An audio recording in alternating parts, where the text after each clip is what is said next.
કુંડલીનું Milan કરવાનું છે. લોકો કુંડલીનું મિલાન નથી કરતા, લોકો ગુણ મિલાન કરે છે. અમદાવાદ વિમાન દુર્ઘટનામાં 11A સીટ પર બેઠેલા વ્યક્તિનો જીવ બચી ગયો. શું આ કોઈ ચમત્કાર છે કે પછી તેના ગ્રહોની ચાલ?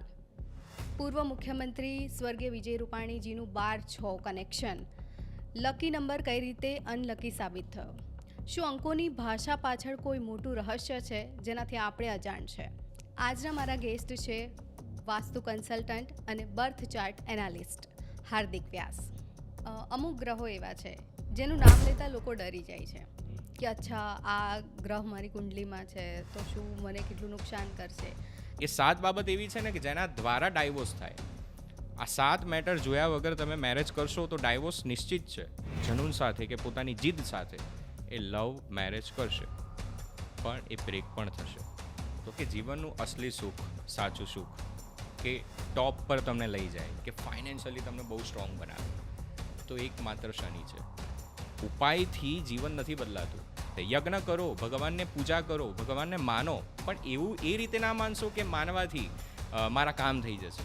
ગુરુ ખરાબ છે તો એ ટ્રસ્ટવર્ધી પર્સન નથી. તો શિવ અને પાર્વતી બંનેની ઉપાસના જે શ્રાવણમાં કરે છે, નિશ્ચિત એના વિવાહ બહુ જ જલ્દી થઈ જાય છે. અમદાવાદ વિમાન દુર્ઘટનામાં 11A સીટ પર બેઠેલા વ્યક્તિનો જીવ બચી ગયો. શું આ કોઈ ચમત્કાર છે કે પછી તેના ગ્રહોની ચાલ? પૂર્વ મુખ્યમંત્રી સ્વર્ગીય વિજય રૂપાણીજીનું 12-6 કનેક્શન. લકી નંબર કઈ રીતે અનલકી સાબિત થયો? શું અંકોની ભાષા પાછળ કોઈ મોટું રહસ્ય છે જેનાથી આપણે અજાણ છે? 2025માં એક બાદ એક મોટી ઘટનાઓ ઘટવી. શું 2025 બરબાદીનું વર્ષ છે? તમારા મનમાં પણ આવા સવાલો ચાલતા હશે અને તેના વિશે આપણે આજે આ એપિસોડમાં વાત કરીશું. નમસ્કાર, આપની સાથે હું મોનિકા. સ્વાગત છે આપનું મારા ખાસ પોડકાસ્ટમાં.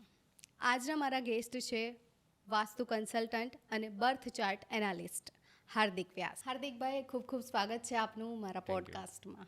ફર્સ્ટ ઓફ ઓલ, કેમ છો? એકદમ ફાઇન, એકદમ મજામાં. જી, હવે શ્રાવણ માસની શરૂઆત થઈ ગઈ છે, તો ત્યાંથી જ શરૂઆત કરીએ કે તમે શું કહેવા માંગો છો અમારા વ્યુઅર્સને? શ્રાવણ એટલે શ્રવણ. શ્રવણ શક્તિ, દાન કર્મ, શ્રવણ કર્મ. શ્રાવણ મહિનો 12 મહિનામાંથી એક એવો મહિનો છે કે જેની અંદર તમે જે પણ કાર્ય કરો છો, સત્કર્મ કરો છો, એ તમને 10 ગણું થઈને મળે છે. ખાસ કરીને શ્રાવણ શબ્દ બન્યો કેમ? તો શ્રાવણ છે એ શ્રવણથી બન્યો છે. તો કોઈ પણ શાસ્ત્રનું વાંચન કરવું, પુરાણોનું વાંચન કરવું, એજ્યુકેશન માટે સૌથી સારામાં સારો મહિનો કહેવામાં આવે છે. શ્રાવણ મહિનામાં જનરલી લોકો શિવ આરાધના વિશેષ કરતા હોય છે, કારણ કે શિવને વિશેષ પ્રિય છે શ્રાવણ. અને એવું કહેવાય છે કે દરેક દેવતાઓને 1 દિવસ, 2 દિવસ, 10 દિવસ મળ્યા છે. જેમ કે ગણેશને 10 દિવસ મળ્યા છે. ગણેશ આરાધના કરવી હોય તો 10 દિવસ, જગદંબાને આરાધના કરવી હોય તો 9 દિવસ. પણ ભગવાન ભોલેનાથને એક આખો મહિનો મળ્યો છે. અને આ મહિનાની અંદર તમે રુદ્રાભિષેક કરો, તમે ભગવાનને ધ્યાન કરો, મેડિટેશન કરો.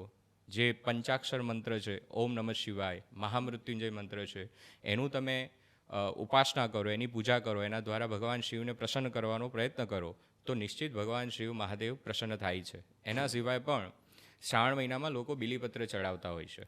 અને બિલીપત્ર કેમ ચડાવાય? શ્રાવણમાં વિશેષ મહત્વ બિલીપત્રનું એટલા માટે છે કારણ કે ભગવાનના નેત્ર છે, છે. ત્રિદલમ ત્રિગુણાકારમ ત્રિનેત્રમ ચ ત્રયાયુધમ ત્રિજન્મ પાપ સંહારમ એક બિલ્વમ સ્વીવાર્પણમ. ખાલી એક બિલ્વપત્ર ભગવાન ભોલેનાથને શ્રાવણ મહિનાની અંદર, એમાં પણ ખાસ કરીને સોમવારની અંદર અર્પણ કરો છો તો ત્રિજન્મ પાપ સંહારમ, આપણા 3 જન્મોના પાપ ભગવાન ભોલેનાથ એમાંથી આપણને મુક્તિ અપાવે છે.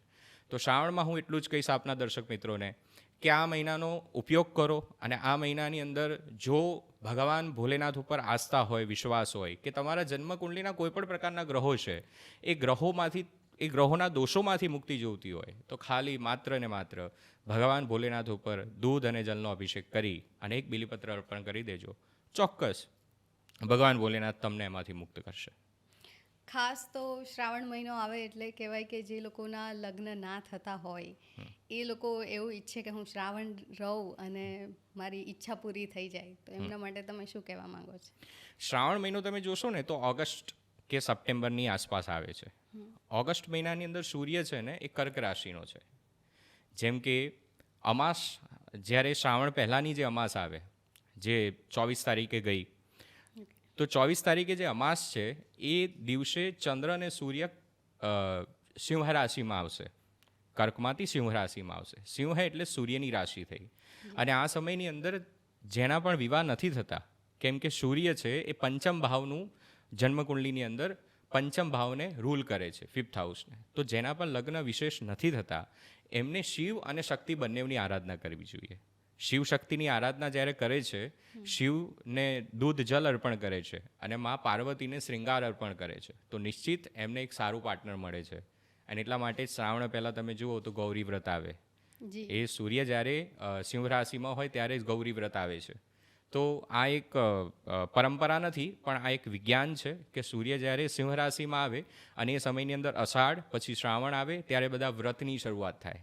વ્રત એ વ્યક્તિગત જીવનની અંદર 10 પ્રકારની ભક્તિ બતાવી છે. એમાંથી વ્રત છે, વ્રત, જપ, તપ, અનુષ્ઠાન, આ દરેક વસ્તુનું એક વિશેષ મહત્વ છે. તો વ્રત કરવાથી આપણી જે સાંસારિક જરૂરિયાતો છે એને આપણે પૂર્ણ કરી શકીએ છીએ.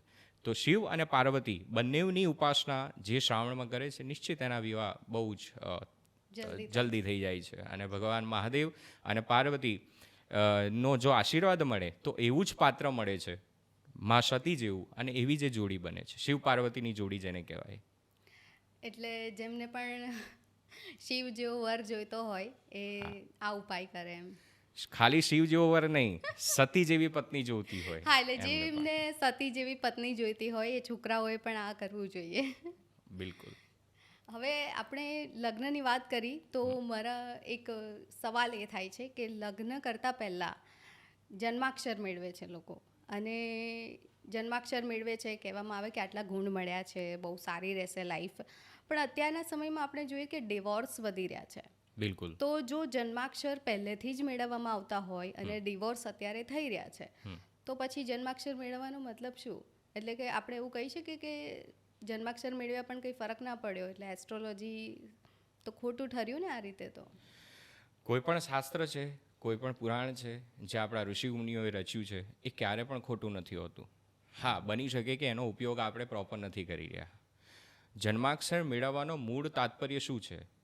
હાલમાં અત્યારના તબક્કામાં તમે જે પ્રમાણે કહો છો એ જ થઈ રહ્યું છે.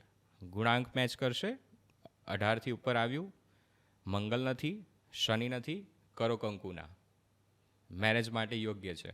કોઈ એસ્ટ્રોલોજર પાસે જશે, હા ભાઈ 18 મળે છે. અત્યારે તો સોફ્ટવેર, ઇન્ટરનેટ એટલું ફાસ્ટ થઈ ગયું કે લોકો જાતે જોતા થઈ ગયા હે ને, અને ડિસિઝન લઈ લેતા હોય છે. પહેલી વસ્તુ, મેચ મેકિંગ કરવું શું જરૂરી છે અને મેચ મેકિંગ કેવી રીતે થાય છે અને એની ટેકનિક શું છે ને, એ અકોર્ડિંગ ટુ પરાશર હોરાશાસ્ત્ર, જે એક શાસ્ત્ર છે પરાશર હોરાશાસ્ત્ર, જેને જ્યોતિષશાસ્ત્રની રચના કરી છે, અને 7 બાબતો જોવાની ખાસ કીધી છે.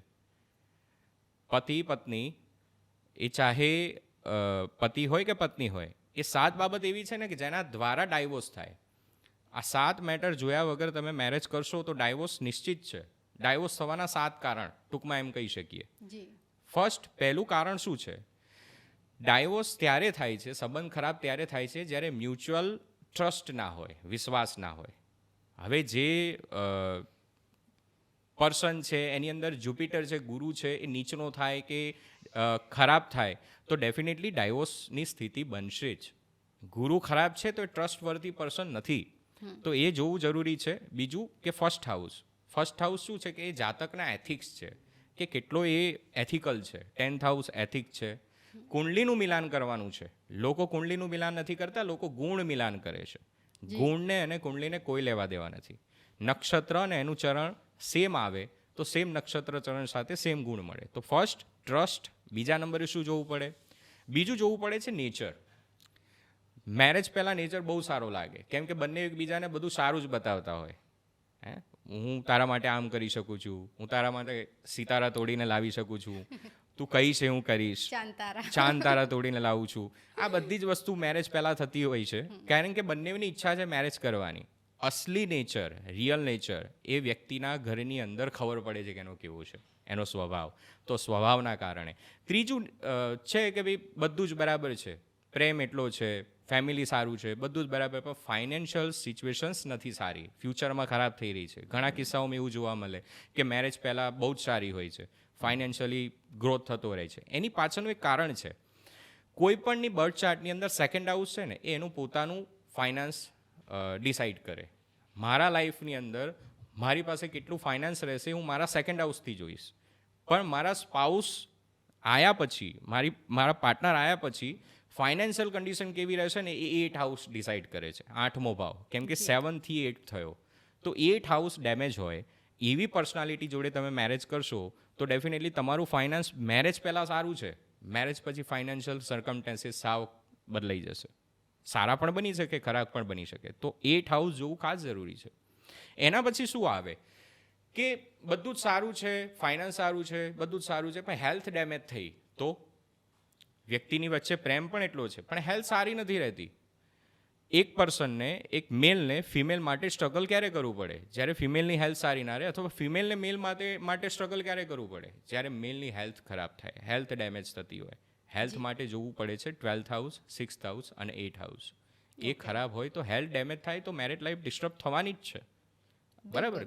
ઘણીવાર એવું બને કે હેલ્થના કારણે, એ ડિઝીઝના કારણે ડેથ જેવી સિચ્યુએશન બનતી હોય, તો એને આપણે વૈધવ્ય યોગ કહીએ છીએ. બરાબર. તો એ બંનેની બર્થ ચાર્ટની અંદર જોવું જરૂરી છે. એના પછી હોય છે ફેમિલી બોન્ડિંગ. મેરેજ પહેલાં બંનેની ફેમિલી સાથે બહુ સારું હોય, પણ મેરેજ પછી તારા પપ્પા મારા પપ્પા, તારી મમ્મી મારી મમ્મી, ફેમિલી અલગ થઈ તો ફેમિલીના બોન્ડિંગ જોવા ખાસ જરૂરી છે.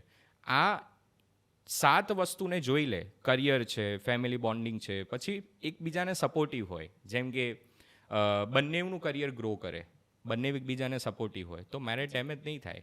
પણ સપોર્ટિવ નથી પાર્ટનર, કરિયરની અંદર પ્રોગ્રેસ નથી કરી શકતો, ડિપેન્ડ બની જાય છે કે એકબીજા ઉપર ડિપેન્ડ બની જાય છે, તો ડેફિનેટલી ડાયવોર્સ જેવી સિચ્યુએશન બનશે. અને છેલ્લું પરાશરે કીધું ચાઇલ્ડ. આખરે મેરેજ કરવાના કેમ? મૂળભૂત રીઝન શું? મૂળભૂત રીઝન છે કે તમે તમારા ફેમિલીનું વર્ધન કરો, વૃદ્ધિ કરો, વંશ આગળ વધારો.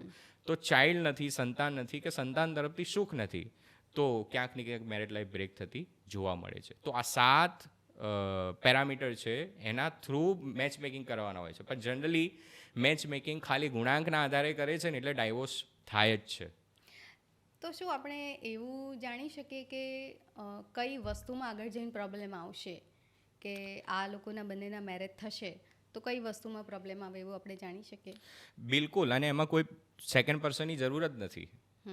સપોઝ હું તમારી વાત કરું કે તમારી બર્થ ચાર્ટની અંદર તમારી જ બર્થ ચાર્ટ બતાવી દે કે તમને પાર્ટનર કેવો મળશે, એનું પ્રોફેશન કેવું રહેશે, એ કેટલો સ્ટ્રોંગ હશે ફાઇનાન્શિયલી, એ કેટલો સ્ટ્રોંગ રહેશે હેલ્થ વાઇઝ, એની ફેમિલી કેવી હશે, આ બધું જ તમારા બર્થ ચાર્ટની અંદર ડિસાઇડ હોય છે.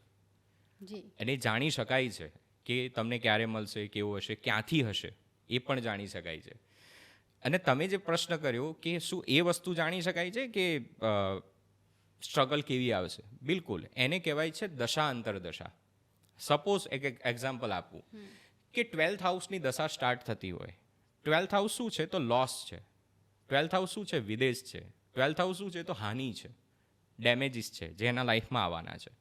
તો 12th હાઉસની સપોઝ કોઈની દશા સ્ટાર્ટ થતી હોય અને એ પોતાના દેશમાં જ છે, જ્યાં જન્મ્યો છે ત્યાં જ રહે છે, અને વિદેશનો કોઈ યોગ નથી બનતો, તો એવું કહી શકાય કે નિયર બાય ટાઈમમાં એના લાઈફમાં ડેમેજીસ આવવાના છે, same as a 6th house. પણ સપોઝ માની લો કે મેલ છે, એના 6th હાઉસ અને 12th હાઉસની દશા સ્ટાર્ટ થઈ રહી છે, પણ ફિમેલ છે એની 4th હાઉસ અને 1st હાઉસની દશા પણ જોડે જોડે સ્ટાર્ટ થઈ રહી છે, તો એ ડેમેજને કંટ્રોલ કરી લેશે. તો આને કહેવાય છે પ્રોપર મેચ મેકિંગ. એકનામાં દેખાય છે કે ડેમેજ થઈ રહ્યું છે, પણ બીજાની બર્થ ચાર્ટ બહુ સારી છે, તો એ ક્યાંક ને ક્યાંક મેનેજેબલ છે અને બેલેન્સ છે. પહેલેથી બધી જ વસ્તુ જાણી શકાય છે, હેલ્થ, આયુષ્ય, ચાઇલ્ડ, સંતાનની સાથે કેવું રહેશે, સંતાનની જોડે કેવા રિલેશન હશે, ફાઇનાન્શિયલ સ્ટેબિલિટી કેટલી હશે, આ બધું જ પહેલેથી ડિસાઇડ હોય છે. નોટ ઇવન કે તમારે કોઈ બીજા પાર્ટનરની કુંડલી જોવી પડે, તમારા જ કુંડલીની અંદર આ બધી જ વસ્તુ હોય જ છે, બસ એને ડીકોડ કરવાની જરૂર હોય છે.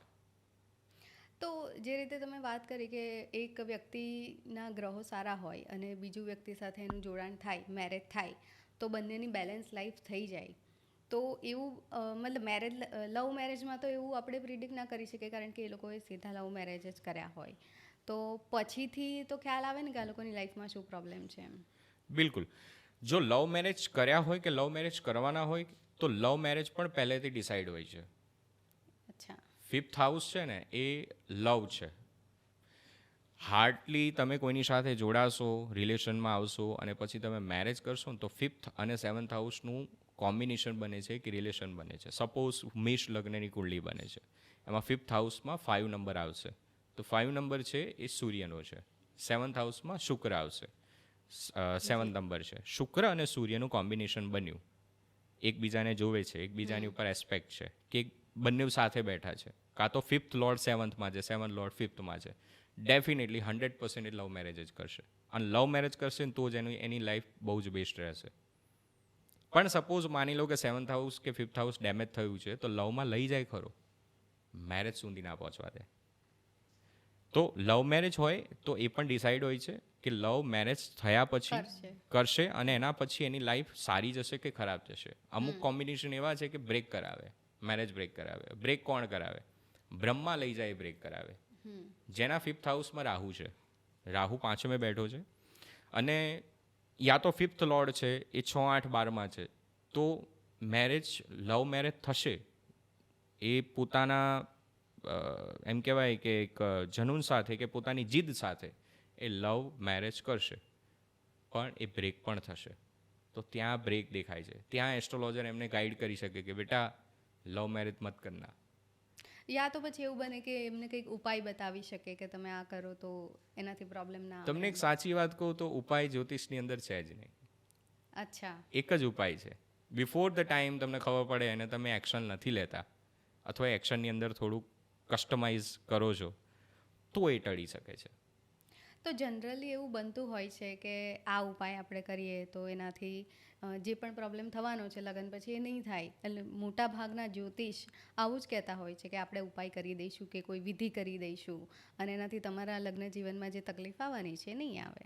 ઓકે, હું તમને એક પ્રશ્ન કરીશ, એનો ઉત્તર તમારે કે તમારા જે દર્શકો છે એમને આપવાનો છે.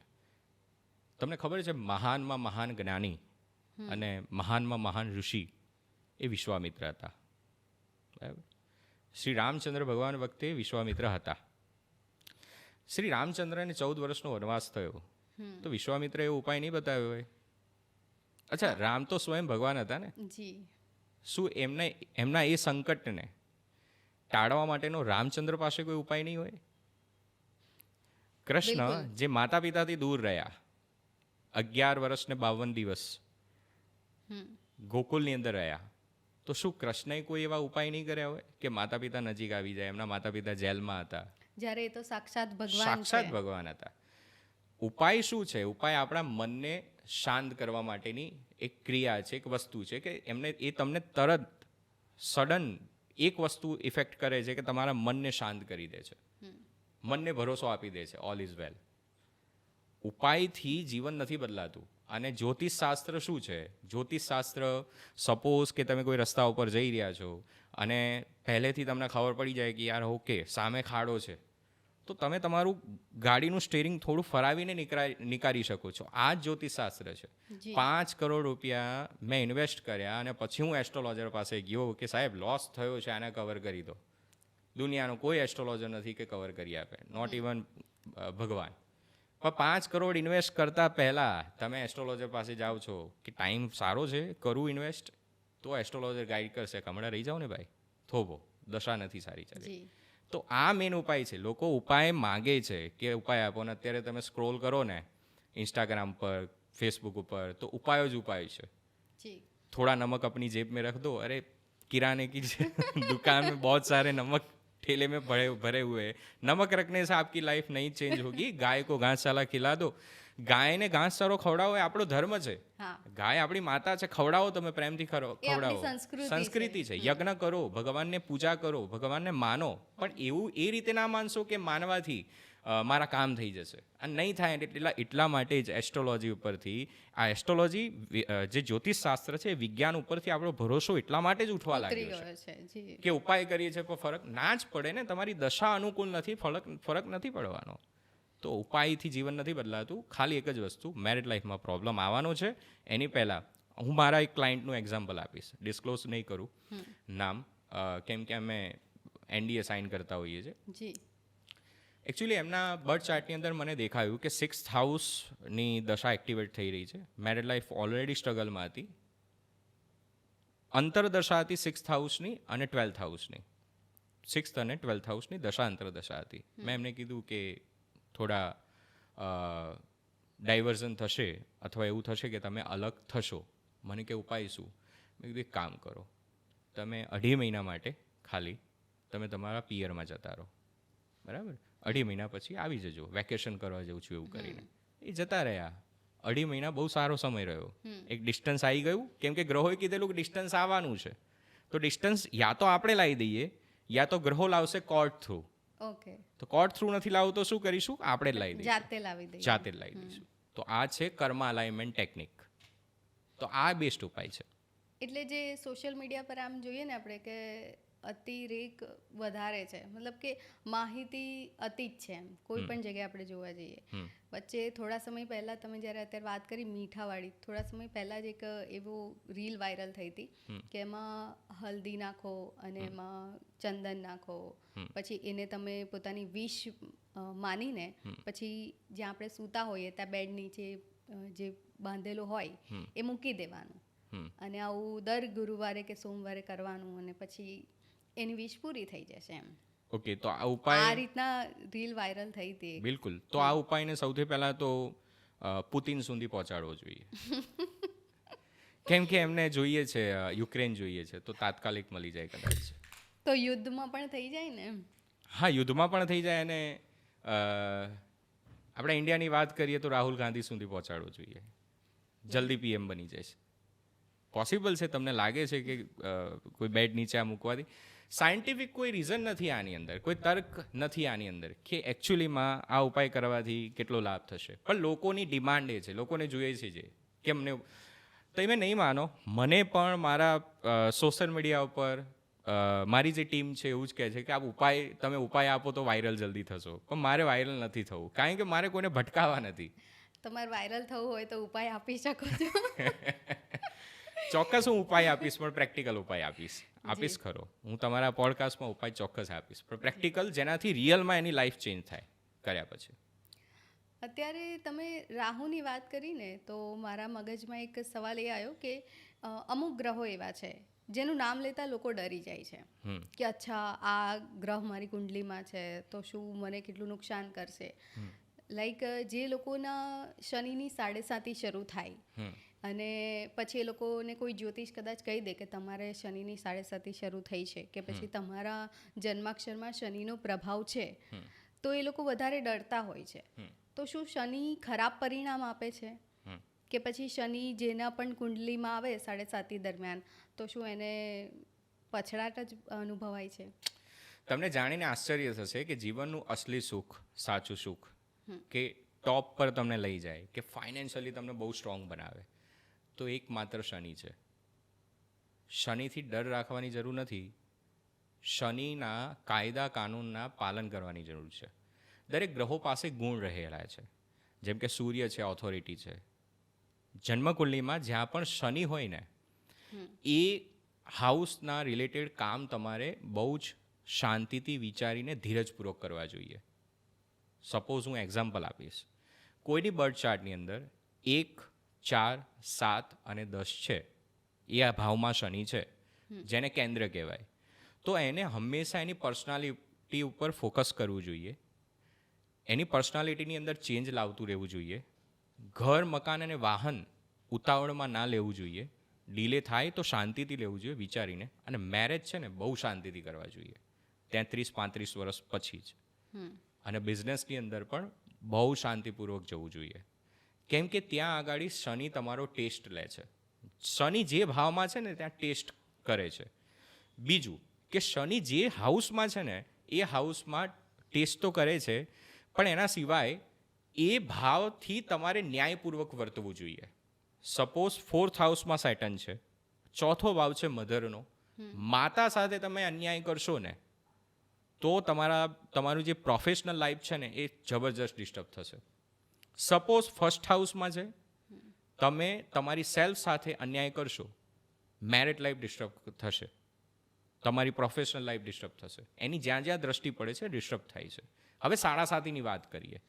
સાડા સાતી 30 વર્ષમાં એનું એક રાઉન્ડ શનિ પૂરું કરે છે.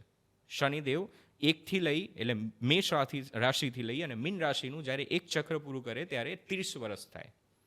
એક રાશિમાં 2.5 વર્ષ રહે. સાડા સાતી જ્યારે તમારી પાછલી રાશિ અને આગલી રાશિમાં શનિ હોય અને તમારી રાશિમાં હોય ત્યારે સાડા સાતી ચાલે. મોટા ભાગના લોકો જેની ગ્રોથ થઈ છે, જેની પ્રોગ્રેસ થઈ છે, એ સાડા સાતીમાં જ થઈ છે કે ઢૈયામાં જ થઈ છે. કેમ કે સાડા સાતી અને ઢૈયા છે ને તમને ચેન્જ કરવાનો ટ્રાય કરશે અને આપણને આપણી લાઈફમાં કંઈ ચેન્જ થાય ને ગમે નહીં. મસ્ત સ્મૂથ ચાલતું હોય ને તો એમ લાગે કે ના બહુ ફર્સ્ટ ક્લાસ ચાલે છે, મજા આવે છે. હા, પણ ડાયવર્ઝન આવી જાય, પ્રોબ્લેમ આવી જાય, સમસ્યા આવે અને ટ્રાન્સફોર્મેશન લાઈફની અંદર થાય ને તો આપણને ગમતું નથી. પણ શનિ કરાવે છે. કેમ કે તમારા પહેલાંના પરફોર્મન્સ, કર્મોના પરફોર્મન્સના આધારે તમે કેવા કર્મ કર્યા છે એના આધારે તમને રિઝલ્ટ આપવા માટે સાડા સાતીમાં શનિ આવે છે. લોકો શનિથી નથી ડરતા, લોકો ડરે છે એમના કરેલા કર્મોથી. એટલા માટે એમને ડર લાગે. શનિથી કોને ડરવું જોઈએ? જેને ખરાબ કર્મ કર્યા છે ને એને તો ડરવું જ જોઈએ. એને શિક્ષિત કરશે જ, એને સજા આપશે જ અને આપવી જ જોઈએ. તો એને ખબર પડે કે કર્મ હવે સારા કરવાના છે. મતલબ સારા કામ કર્યા હોય તો શનિ એ લોકોને સારું રિઝલ્ટ બી આપી શકે છે. બિલકુલ. અને તમે સારા કરશો, ખરાબ કરશો કર્મ, એ પણ બર્થ ચાર્ટની અંદર જ છે. 10th હાઉસ ખરાબ છે તો ખરાબ કર્મ જ કરવાના છે. પરિસ્થિતિ જ એવી બનશે કે એને સીધા રસ્તેથી પૈસા કમાવાની ઈચ્છા જ નહીં થાય. એની અંદર જોશે જ કે ભાઈ આમાં કેવી રીતે ઇઝીલી અર્ન થાય છે, અન્યાય એટલા કરશે. કહેવાનું તાત્પર્ય એ છે કે તમે જે સમાજનો નીચલો વર્ગ છે, જે પીડિત છે, શોષિત છે, વંચિત છે, એવા લોકોને તમે હેરાન કરો છો, પરેશાન કરો છો ને તો આ શનિ તમને સજા આપશે. પણ એ લોકોની તમે સેવા કરો છો, એ લોકોના જીવનની અંદર કંઈક તમે સારું કરો છો, શનિ તમને રિવોર્ડ આપશે, સજા નહીં આપે. સાડા સાતીથી એ લોકોએ બીવું જોઈએ, ડરવું જોઈએ. સાડા સાતી જે આપણા જે પહેલાંના પ્રાઇમ મિનિસ્ટર થયા, જેટલા પણ પ્રાઇમ મિનિસ્ટર થયા છે ને, અલોંગ વિથ નરેન્દ્રભાઈ મોદી, એ યા તો શનિની સાડા સાતીમાં બન્યા છે, યા તો શનિની મહાદશા એક્ટિવ છે ત્યારે બન્યા છે. રાજનીતિમાં સફળતા અપાવતો હોય ને તો શનિ. શુક્ર છે ને એ તમને એવું ફાઇનાન્સ અપાઈ શકે જે લોકોને દેખાય, એવું ફાઇનાન્સ શુક્ર આપે છે જે શો ઓફ થાય. પણ શનિ એવું ફાઇનાન્સ આપે છે ને કે દેખાય ને પણ એકચ્યુઅલીમાં એ ફાઇનાન્શિયલી સાઉન્ડ હોય. For example, Mukesh Ambani, first house Saturn, finance બહુ જ સારું આપ્યું છે અત્યારે હાલમાં, શનિના દ્વારા મળ્યું છે. તો શનિ એ સારા છે, ડરવાની જરૂર નથી. ડરવાની જરૂર એને છે જેના કર્મો ખરાબ છે. એટલે મુકેશ અંબાણી દુનિયાના ધનાઢ્ય લોકોમાંથી આવે છે. અને જો એમને શનિ આટલો પ્રભાવ પાડતો હોય તો આપણે સમજી શકીએ છીએ કે શનિ કેટલું સારું રિઝલ્ટ આપી શકે છે. બિલકુલ. Not even Mukesh Ambani, Elon Musk જોઈ લો, બિલ ગેટ્સ જોઈ લો, એમની બર્થ ચાર્ટ જોઈ લો, આપણા ગુજરાતના સુપ્રસિદ્ધ અને નામચીન એવા ગૌતમભાઈ અદાણી એ જોઈ લો.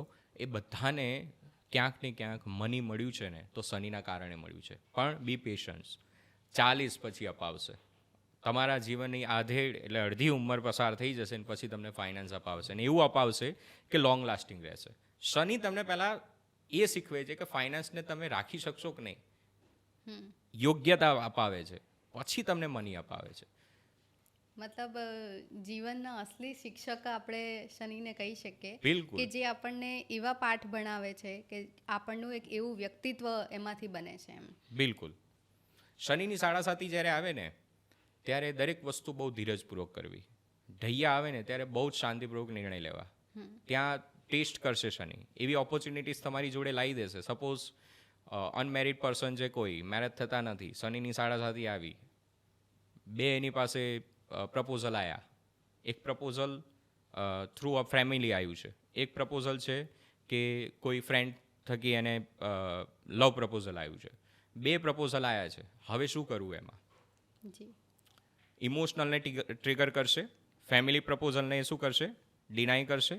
મને તો આ ગમે છે કેમ કે મારી ફ્રેન્ડ છે, હું તો એને ઘણા વર્ષોથી ઓળખું છું, એની જોડે મેરેજ કરશે. હવે એ જ પર્સનની બર્થ ચાર્ટમાં જોશો ને તો 5મા, 5th હાઉસમાં, ફર્સ્ટ હાઉસમાં યા તો 10th હાઉસમાં શનિ હશે જન્મનો. સાડા સાતી આવ્યું મેરેજ લાઈફ ડેમેજ કરવું છે શનિને, તો શું કરશે? રોંગ પર્સન જોડે એના મેરેજ પહેલાં કરાવશે. સો દેટ ટાઈમ કે શનિની સાડાસાતી ચાલે છે અને 5, 10, 1ની અંદર શનિ પણ છે. એ ટાઈમની અંદર બહુ શાંતિપૂર્વક ડિસિઝન લેવાનું છે કે શનિની સાડાસાતી છે ને આ બધી વસ્તુ થઈ રહી છે, તો અહીંયા મારે એ પ્રપોઝલ એક્સેપ્ટ કરવાનું છે જે મને એકચ્યુઅલીમાં નથી ગમતું, એકચ્યુઅલીમાં મારા માટે નથી, પણ ફેમિલી કહે છે તો એના થ્રુ મારે આમાં જવાનું છે. તો આ છે કે એની અંદર હંમેશા શાંતિપૂર્વક ડિસિઝન લો. પણ પેલું એવું હોય ને કે મને ગમે છે એટલે હું કરું એમ, યસ, એમાં પછી વ્યક્તિ એકચ્યુઅલી ખેલ બધો મનનો અને આપણા પોતાના ઇમોશન્સનો જ છે. કે તમને જે ગમતું હશે એ તમે કરવા જશો. એ ક્યારે કરી શકાય? મૂનની દશા એક્ટિવેટ હોય, જુપિટરની દશા એક્ટિવેટ હોય, 11th હાઉસના લોર્ડની દશા એક્ટિવેટ હોય, એ ટાઈમે તમને ગમે ને એ તમે કરો. તમારી સામે જે ઓપ્શન આવે છે, જે ઓપોર્ચ્યુનિટી આવે છે એને લઈ લો. પણ પર્ટિક્યુલર સાડાસાતીમાં કે ઢૈયામાં આ વસ્તુ ના કરાય. બીજું તમને એક કહું કે શનિ ઉપચય ભાવમાં હોય 3, 6, 10, 11. હવે આ ભાવને બધી છે ને, જે લોકોને એસ્ટ્રોલોજી બેઝિક ખબર છે ને એમને ખબર હશે જ. આપણે જો વિસ્તારથી, જ્યોતિષ એક એવો વિષય છે ને કે જો બધું જ વિસ્તારથી હું કહીશ ને તો આઈ થિંક સમય ઘટી જશે. અને ચાહીશ જો તમારા દર્શક મિત્રો આ વિડીયોને કે આ પોડકાસ્ટને પસંદ કરે તો આપણે સેકન્ડ પોડકાસ્ટ પણ કરીશું ક્યારેક. બિલકુલ બિલકુલ. તો 3, 6, 10, 11 છે ને એને જ્યોતિષશાસ્ત્રમાં ઉપચય ભાવ કીધા છે. જ્યારે શનિ ત્યાં બેઠા હોય ને ત્યારે એ વ્યક્તિને હંમેશા સાડાસાતીમાં બેસ્ટ આપે છે, સારું આપે છે. કેમ કે 3 છે, ત્રીજો ભાવ છે, એ સાહસ, પુરુષાર્થ અને મહેનતનો છે. તો મહેનત એની ઓછી કરાવી દે છે. 6ઠ્ઠો ભાવ છે રોગ, રીપુ, ઋણ, શત્રુનો છે.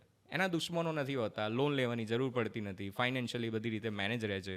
12th હાઉસ ઉપર દ્રષ્ટિ છે શનિની, તો એના લોસીસને કવર કરે છે. એના પછી 10મો ભાવ પ્રોફેશનની અંદર એને બહુ જબરજસ્ત આગળ ગ્રોથ કરાવે છે. સેટર્ન 3, 6, 10, 11માં પ્રોફેશન એનું બહુ ચમકાવે છે, પણ ક્યારે? 40 પછી, બરાબર.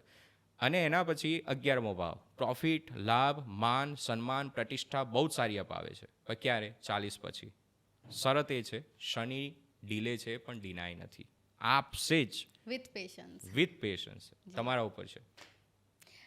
એક એવું માન્યતા છે કે શનિ જે આપે એ પાછું નથી લેતો, તો એ સાચું છે કે ખોટું છે? હકીકત છે, કેમ કે એને આપ્યું છે લેટ, ડીલે. જીવનમાં 2 વખત જ સાડાસાતી આવે.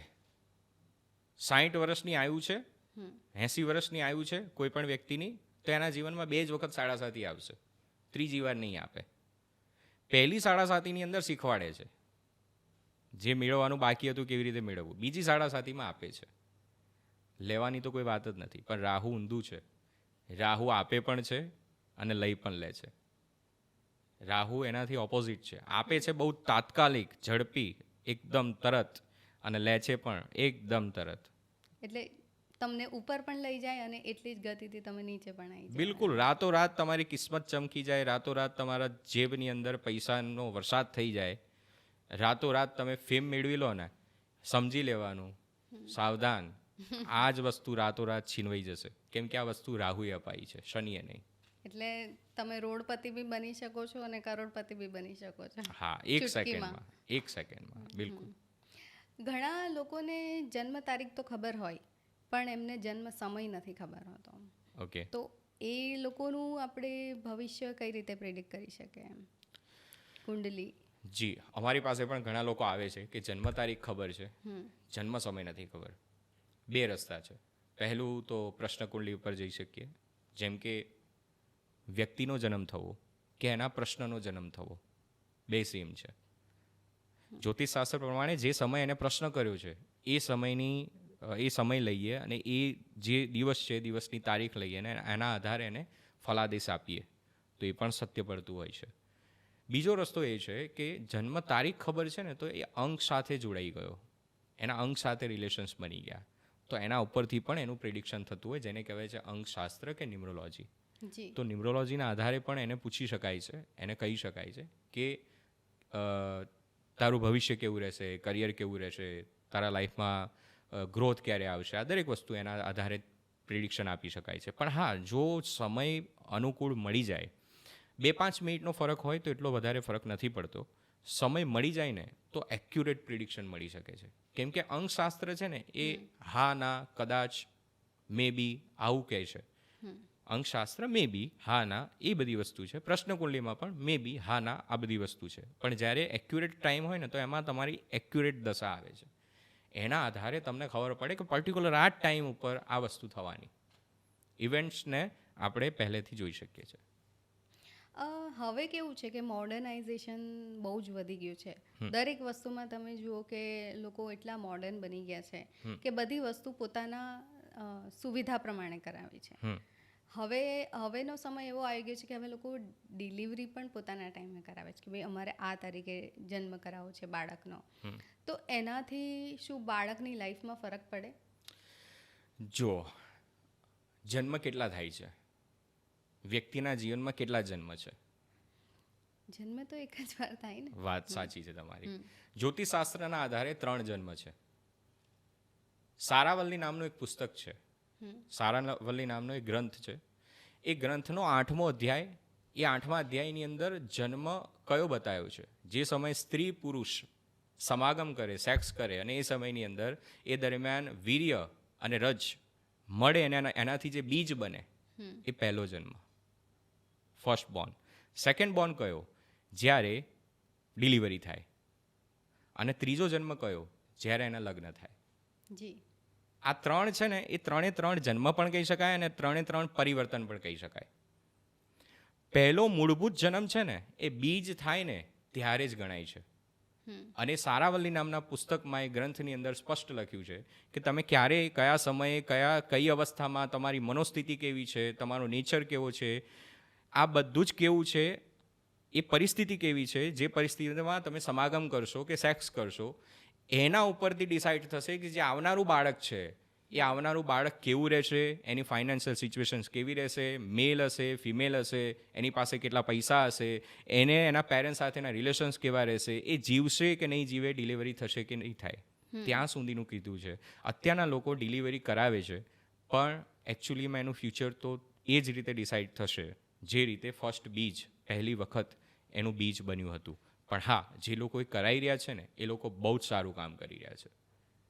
પણ એમાં એક મને ડાઉટ લાગી રહ્યો છે, મુહૂર્ત જોઈને ડિલિવરી કરાવી, આ ખોટું છે. સપોઝ માની લો, ફોર એક્ઝામ્પલ, એટલે મુહૂર્ત જોઈને ડિલિવરી કરાવી એ ખોટું તમારા છે. મતે ખોટું છે? હા, રીઝન કહું તમને.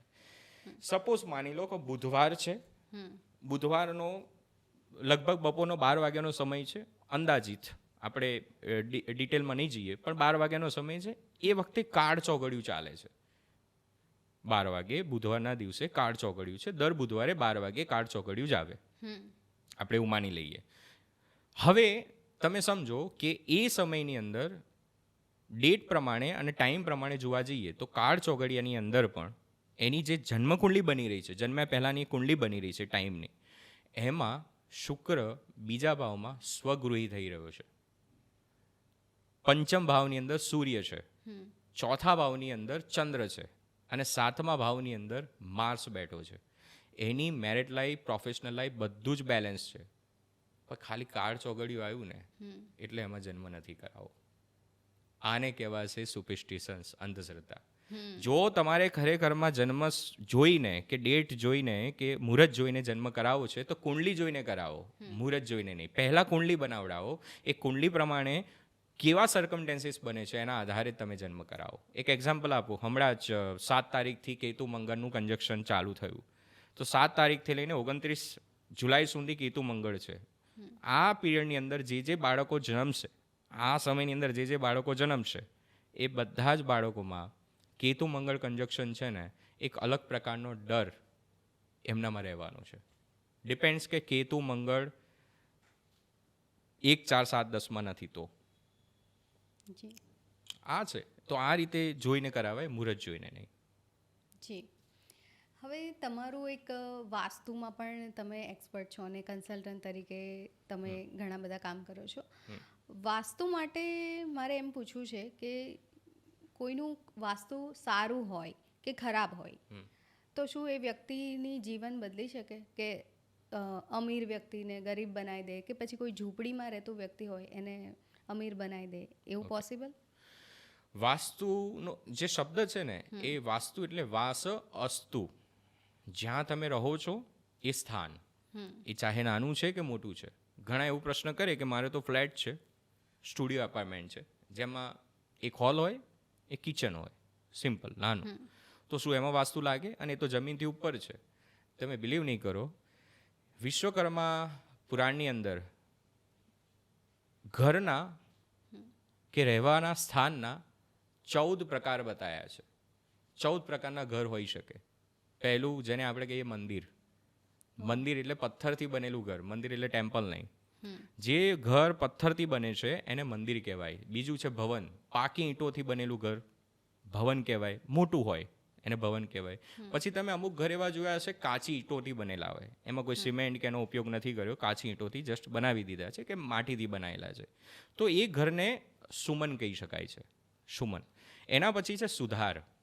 એ ઘર છે ને લીપેલું. પહેલાંના સમયની અંદર, આજે પણ કચ્છમાં તમે જશો ને તો અમુક એવા ઘર તમને જોવા મળે કે લીપેલા હોય, ગામડાઓની અંદર લીપેલા ઘર હોય, તો એને કહેવાશે સુમન. એના પછી હોય છે મનસ્ય અથવા માનસ્ય.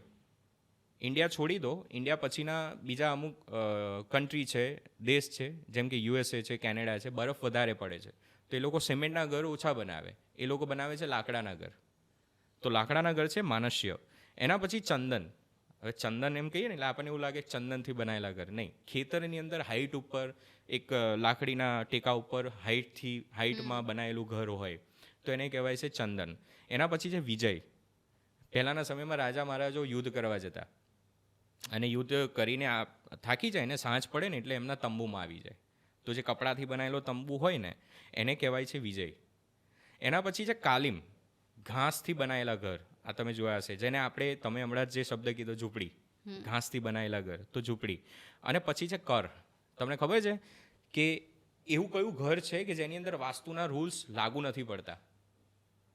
રાવણ શા માટે સુવર્ણની લંકામાં રહેતો હતો? રાવણ વિદ્વાન હતો. એ લંકા એકચ્યુઅલી શિવ માટે હતી. એ તમને કદાચ સ્ટોરી ખબર હશે. શિવના ઉપાસક હતા. હા, અને શિવ માટે લંકા બનાવેલી સોનાની લંકા હતી. કેમ? કારણ કે સોનાના ઘરમાં તમે રહો ને તો એમાં કોઈ વાસ્તુ લાગુ ના પડે. કોઈ એમ કે હું કોઈ કેવા પ્રકારનું ઘર બનાવું તો એમાં વાસ્તુ લાગુ ના પડે, સોનાનું બનાવી દો. એને સ્વર્ણ કહેવાય છે, જેને વાસ્તુના ભાષાની અંદર કર કહેવાય છે. દ્વારકાધીશજી શ્રી કૃષ્ણ શા માટે સોનાની દ્વારકામાં રહેતા હતા? કેમ કે એમાં કોઈ વાસ્તુ લાગુ નથી પડતો, એટલે એને કર કહેવાય છે. પછી શ્રીભવ, ચાંદીનું ઘર. એના પછી આવે છે સૂર્ય મંત્ર, ચંડ, અલગ અલગ પ્રકાર છે, અનલ, અને એક છેલ્લું છે પ્રાયુ. આ અનલ જે છે ને એ તમને ખબર હશે કે મહાભારતમાં એક પ્રસંગ આવે છે કે લાક્ષાગૃહની અંદર પાંડવોને બાળવાનો પ્રયત્ન કર્યો, તો જે લાક્ષાગૃહ છે ને એને અનલ કહેવાય. અને છેલ્લું મેં જે કીધું પ્રાયુ, પાણીની અંદર સુરક્ષા માટે જે આજના સમયની અંદર જોઈએ તો પનડુબ્બી કહેવાય છે, પનડુબ્બી. તો એ પ્રાયુ છે. આ 14 પ્રકારના ઘર છે. હવે મને કહો, આ 14 પ્રકાર સિવાય બીજા કોઈ ઘર દેખાય તમને આ સમાજ કે દુનિયામાં? આ 14 ઘરની અંદર વાસ્તુના રૂલ્સ અને રેગ્યુલેશન્સને નિયમ લાગુ પડે. તમારો પ્રશ્ન એ હતો કે નાનામાં નાના ઘરમાં રહે કે મોટામાં મોટા ઘરમાં રહે, શું એ લોકો વાસ્તુના આધારિત, વ્યવસ્થાના આધારિત રહે તો શું એ લોકોના જીવનમાં લાભ થાય? યસ, થાય, બિલકુલ થાય. ઘર નાનું હોય કે મોટું હોય, રૂલ્સ રેગ્યુલેશન્સને ફોલો કરો તો ચોક્કસ લાભ થાય છે. જી. તો હાર્દિકભાઈ, 2025 જ્યારથી સ્ટાર્ટ થયું ત્યારથી એક બાદ એક મોટી ઘટનાઓ બની. પહેલાં પહેલગામ આતંકવાદી હુમલો, ત્યારબાદ યુદ્ધ, વિશ્વ યુદ્ધ તરફ હવે દુનિયા જઈ રહી છે, અને ત્રીજું આપણા અમદાવાદમાં મોટી ઘટના બની, અમદાવાદ વિમાન દુર્ઘટના, અને એમાં 242માંથી ફક્ત એક જ વ્યક્તિનો જીવ બચ્યો. તો શું આમાં આપણે પહેલેથી પ્રિડિક્ટ કરી શકતા હતા કે આવી કોઈ ઘટના બનશે કે નહીં એમ? તમને જાણીને આશ્ચર્ય થશે કે મેં જ્યારે બધા તારને જોડ્યા ત્યારે મને એવું લાગ્યું કે આ પહેલેથી ડિસાઇડ જ હતું. હું તમને અમુક પ્રશ્ન કરીશ. યરનું ટોટલ કરી કેટલું થાય છે? 9. એ ડેટ હતી, ડેટનું ટોટલ આઈ થિંક 12/6 લગભગ, જ્યાં સુધી મને યાદ છે. કેટલું થાય છે? 9 + 9, 12/6/2025. ટોટલ કરીશું 18 થશે, 9 થશે. એના પછી ડેટ સિવાય ફ્લાઇટ નંબર કયો હતો તમને કદાચ ખ્યાલ હોય તો 171. 1 એનું ટોટલ કરીશું 9 થશે. પ્લેનનું જે મોડલ હતું ને એ એક તો ફ્લાઇટ નંબર અને બીજું છે પ્લેનનું મોડલ નંબર બોઈંગ 787 હતું. 787 જી ટોટલ કરશો 4 થશે, બરાબર. એના પછી જે સમયે ક્રેશ થયો છે ને એ સમયનું ટોટલ કરશો ને તમે તો 139, 139 જી અગેન 4, બરાબર. એના પછી અમદાવાદ જ કેમ? ઇન્ડિયાની અંદર આટલા બધા સિટી છે, અમદાવાદ જ કેમ? તો અહેમદાબાદ જેનો સ્પેલિંગ છે ને એનું તમે ન્યુમરોલોજીકલી ટોટલ કરશો ને, ગૂગલમાં અવેલેબલ છે, તમે જઈને એનું ટોટલ કરી શકો છો ન્યુમરોલોજી થ્રુ. તો અમદાવાદનું ટોટલ પણ 9 થાય છે. અને હવે તમને જાણીને આશ્ચર્ય થશે, જે જગ્યાએ એક્ઝેક્ટ પ્લેન ક્રેશ થયું છે ને, તમને ખબર છે કોલેજનું નામ શું હતું? એ હોસ્ટેલ પર થયું હતું ને? હા, એ મેડિકલ કોલેજ જે Medical college, હતી, જી. હોસ્ટેલ હતી, ત્યાં થયું હતું. એ કોલેજ જે પ્લેસ ઉપર છે ને એનો પિન નંબર શું આવે છે? એનો પિન નંબર આવી રહ્યો છે 380016. ટોટલ કરો ઓ 9, 94949494. એકનું એક જ કોમ્બિનેશન આપણને જોવા મળી રહ્યું છે. 9 છે ને એને રિપ્રેઝન્ટ કરે છે માર્સ, જે ફાયર એલિમેન્ટથી જોડાયેલો પ્લેનેટ છે. મેસિવ, કંઈક બહુ મોટા પ્રકારે આગ લાગવી કે એવું કંઈ થવું, વિસ્ફોટ થવો, માર્સ છે. અને રાહુ છે ને સડન છે, અચાનક છે. તો આ બંનેનું કોમ્બિનેશન ક્લિયર કટ ઇન્ડિકેશન આપતું હતું કે આવું કંઈ થવાનું હતું. પણ વાય આ જ સમયે કેમ 12 કેમ?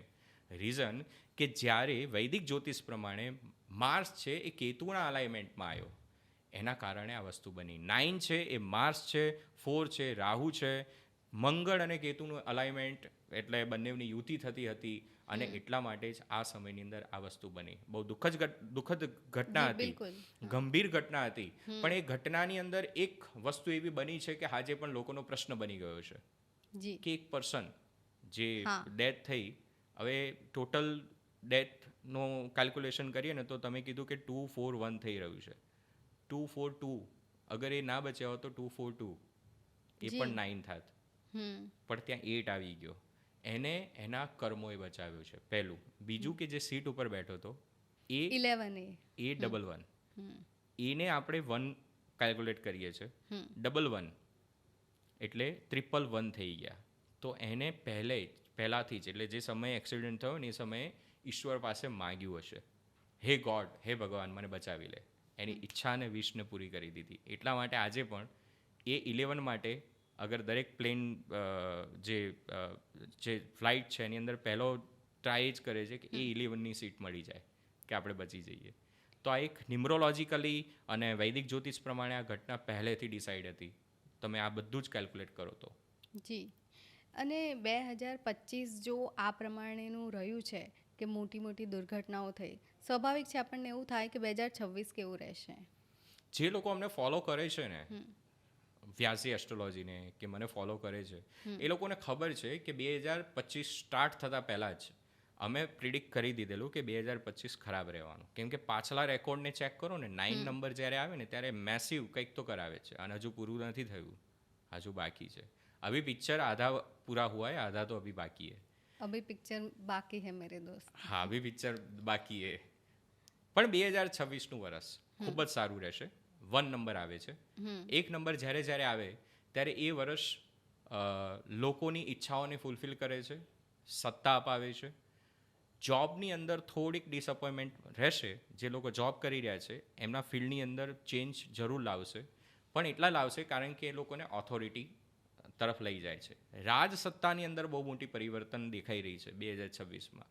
2026 ઓવરઓલ બહુ જ સારું રહેવાનું છે અને પ્રોગ્રેસિવ રહેવાનું છે. ખાસ કરીને ઇન્ડિયાની વાત કરીએ તો ઇન્ડિયા માટે તો ખૂબ જ સારું વર્ષ છે 2026. જી. બિલકુલ સારું રહેશે.